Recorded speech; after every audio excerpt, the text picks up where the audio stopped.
The U.S. Constitution. We hear it all the time. It's the supreme law of the land, the final word.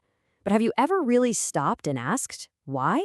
I mean, what actually gives a document that's centuries old its incredible power over everything we do today?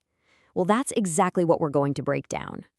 So, is its power just because the document itself says it's the boss? Or is there something more going on, like we all just kind of agree that it is?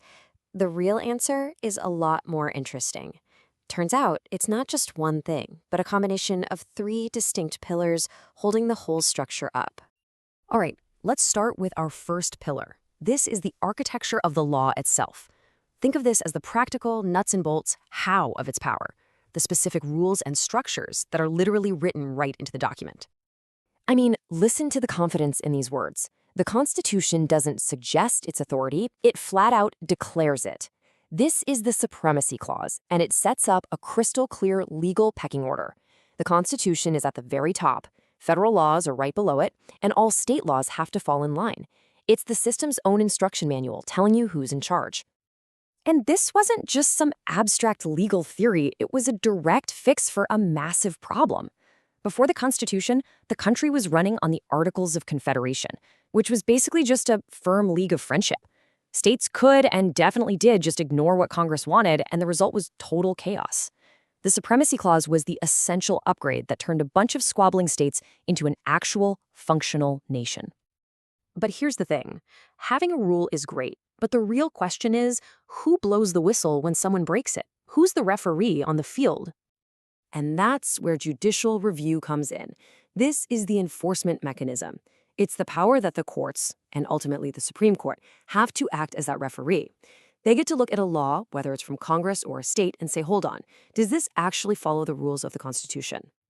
Now, this power wasn't just assumed. Oh no, it was pretty much seized in the legendary 1803 case Marbury v. Madison. Chief Justice John Marshall made this brilliant argument that since the Constitution is the superior paramount law, any regular old law that contradicts it has to be void. Just like that, this one case cemented the Supreme Court's role as the ultimate guardian of the Constitution. And they didn't wait long to use that new muscle. Just a few years later, in McCulloch v. Maryland, the court used its power to shut down a state that was getting a little too big for its britches. Maryland tried to tax the national bank, and the court basically said, nice try. Chief Justice Marshall dropped the famous line that the power to tax involves the power to destroy, perfectly explaining why states can't be allowed to just dismantle the federal government piece by piece. Okay, so we've got the text of the law and a referee to enforce it, but that just brings up an even deeper question. Why do all the players, the judges, the presidents, the members of Congress, why do they all agree to follow these rules in the first place? This brings us to our second pillar, the formal theory behind why the law has any authority at all. All right, things are about to get a little philosophical here, but stick with me because this is really cool. Two legal thinkers had some brilliant ideas about this. H.L.A. Hart saw it as a social fact. Think about it like the rules of a game. The rules only exist because all the players agree to follow them. For Hart, the Constitution is law because all the government officials act like it is. It's their shared playbook. But then you have Hans Kelsen, who came at it from a different angle. He said, for any legal system to even make sense, you have to assume there's a basic norm, a first rule that isn't written down anywhere, that just says, obey the Constitution. It's the starting point that makes everything else logical. And Kelsen's idea is easiest to picture as a pyramid. Right at the very top, you have that invisible Grundnorm, that basic assumption. That assumption is what gives power and validity to the Constitution itself, which is the first law you can actually hold in your hands. From there, the Constitution gives validity to federal and state laws, and those laws give validity to local rules and regulations. All legal authority just flows right down from that one single logical starting point. So we have the architecture of the law and the philosophy behind it. But both of those feel pretty top-down, don't they? That brings us to our third, and maybe the most important, pillar of the Constitution's power, the moral authority that comes straight from we the people. You could argue that these first three words are the most important in the entire document. They make it clear that the Constitution's power isn't handed down from a king, or from the states, or even from the government it creates. No, it is established directly by the citizens themselves. That's the whole idea of popular sovereignty. This idea is built on the theory of the social contract, and the concept is pretty straightforward. Life without any rules can be messy and dangerous. So we, the people, make a deal.